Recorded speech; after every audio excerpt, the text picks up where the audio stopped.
ओम अज्ञानतिमिरन्दस्य ज्ञानञ्जनशलाखया चक्षुरुन्मिलितं येन तस्मै श्रीगुरुवे नमः। नमो विष्णुपदाय कृष्णप्रेष्ठाय भूतले श्रीमते भक्तिवेदान्तस्वामिनिति नामिने। नमस्ते सरस्वती देवे गौरवाणी प्रचारिणे निर्विशेषशून्यवादी पाश्चात्यदेशतारिणे। जय श्री कृष्ण चैतन्य प्रभु नित्यानंदा श्री अद्वैत गदाधर श्रीवासदि गौर भक्तवृंदा। हरे कृष्णा कृष्ण कृष्णा हरे हरे, हरे रामा राम राम हरे हरे। हरे कृष्णा। तो अब सनत कुमार जो है महाराज पृथु को उन्होंने जो उपदेश दिए थे उसका अंतिम सारांश दे रहे हैं।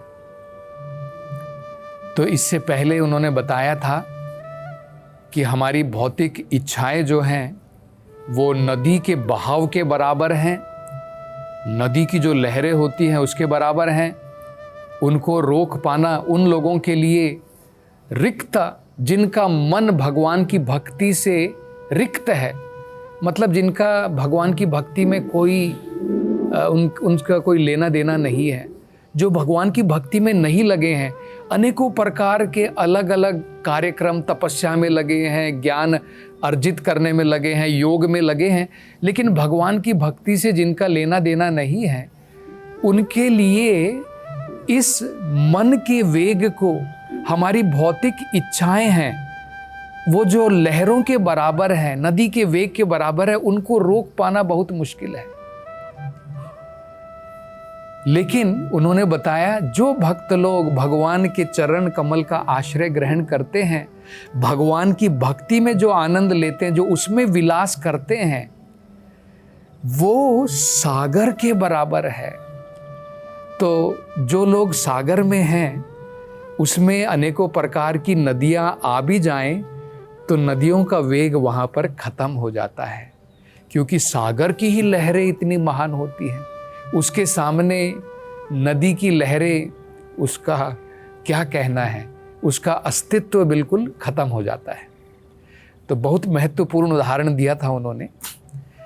अब वो अंत में कंक्लूजन दे रहे हैं और वो भी एक बड़ा सुंदर संस्कृत का श्लोक है। तो उसमें वो कहते हैं,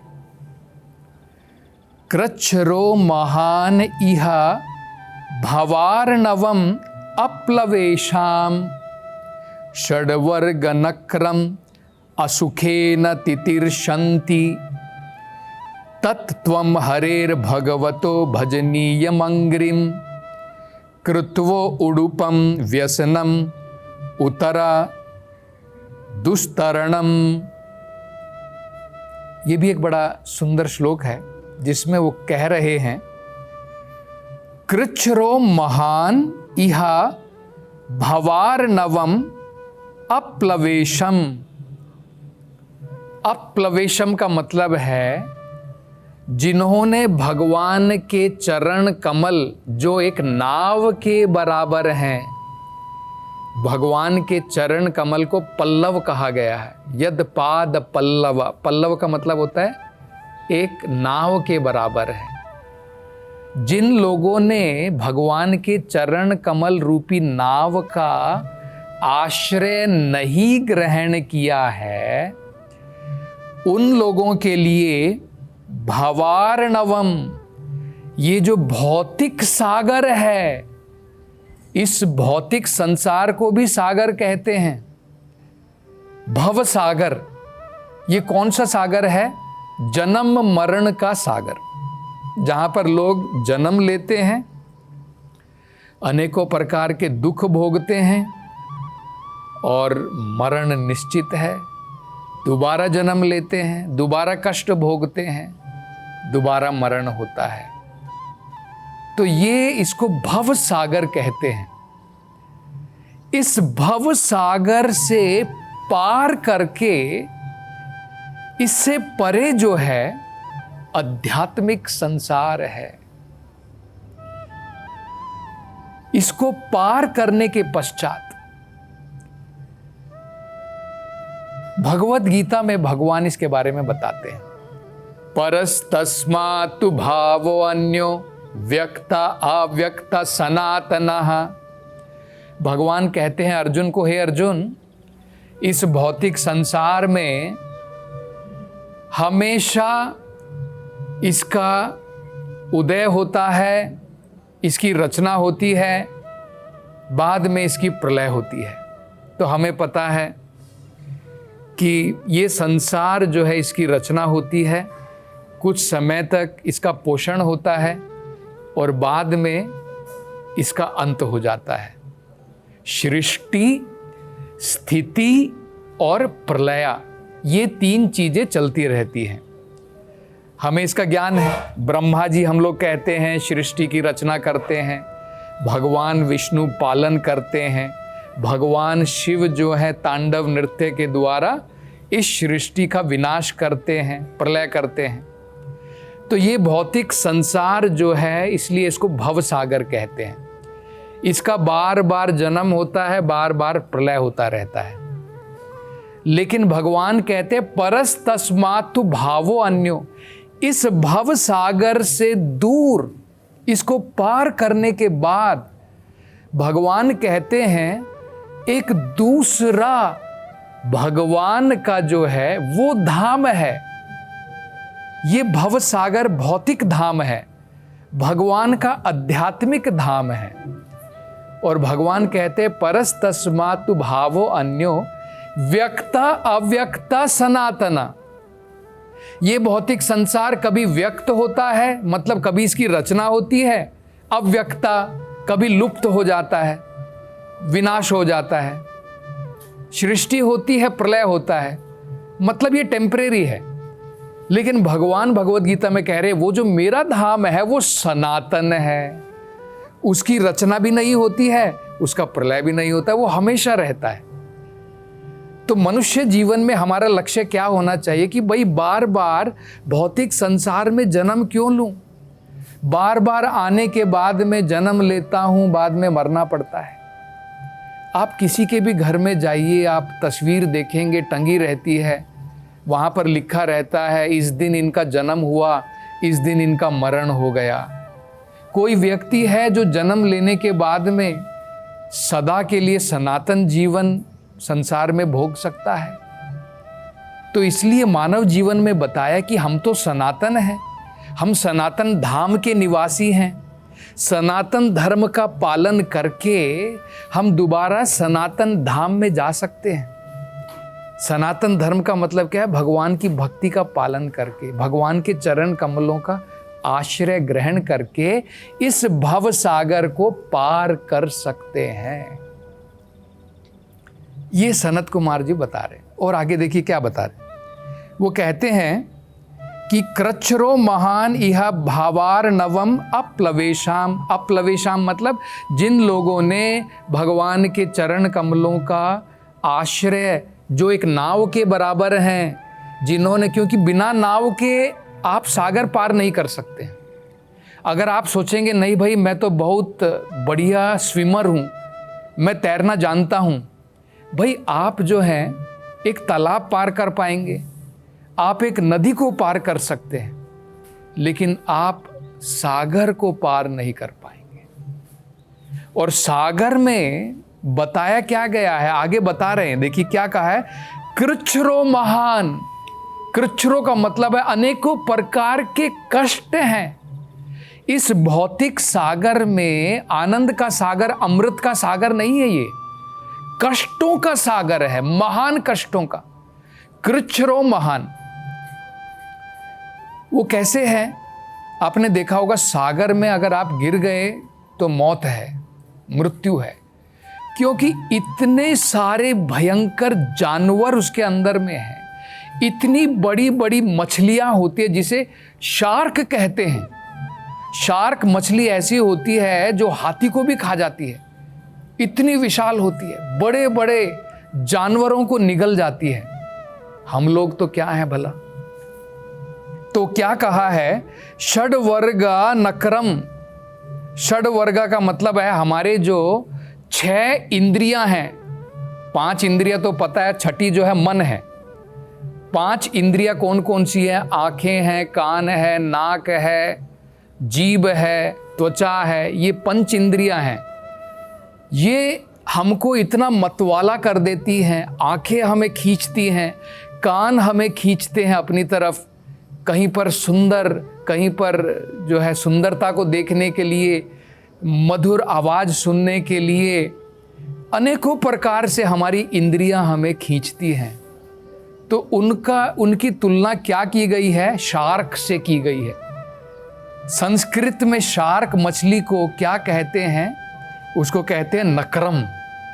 वो कहते हैं षड वर्ग नक्रम। इस सागर में हम जो हैं कष्टों में हैं और ऊपर से इतनी सारी मछलियां हैं भयंकर। कौन सी मछलियां हैं? हमारी इंद्रिय रूपी मछलियां हैं जो हमें निगल जाएंगी।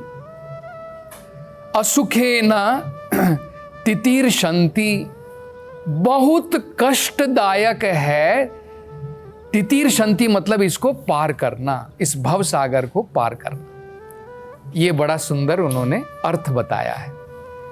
और अब क्या करना चाहिए फिर? तो उन्होंने ये तो बता दिया कि जिन लोगों ने भगवान की नाव का आश्रय ग्रहण नहीं किया है, वो इस महान कष्टों के सागर में, जिसमें 6 इंद्रिया रूपी बड़ी बड़ी शार्क मछलियां हैं, इस भव सागर को पार कर पाना बहुत मुश्किल है। तो हमें क्या करना चाहिए? तो कहते हैं तत्त्वम, इसलिए वो कह रहे हैं, तत् मतलब इसलिए, कंक्लूजन क्या है? इसलिए वो कह रहे हैं कि मैं ये निष्कर्ष दे रहा हूं। त्वम, तुम्हें क्या करना है? हरेर भगवतो भजनीयम अंग्रिम, भगवान के चरण कमल जो वंदना करने लायक हैं। सभी लोगों के चरण वंदना करने लायक नहीं हैं। आप देवताओं के चरणों का आश्रय ग्रहण करेंगे, किसी बड़े व्यक्ति के चरण का आश्रय ग्रहण करेंगे, वो डूबने वाली नाव है। आप डूबने वाली नाव में बैठेंगे तो एक दिन जरूर डूबेगी। भगवान के चरण कमल की जो नाव है वो कभी नहीं डूबेगी, ये हमें समझना है।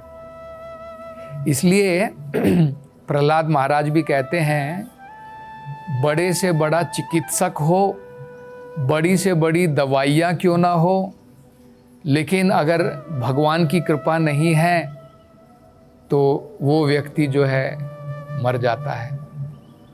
कोई चिकित्सक भी नहीं है, कोई उसकी रखवाली करने वाला भी नहीं है, लेकिन अगर भगवान की कृपा है तो एक व्यक्ति बच सकता है, ये हमें पता है। बढ़िया से बढ़िया नाव हो, वो बढ़िया से बढ़िया नाव भी डूब सकती है, लेकिन भगवान के जो चरण कमल है उसकी तुलना की गई है ऐसी नाव से जो कभी नहीं डूबेगी।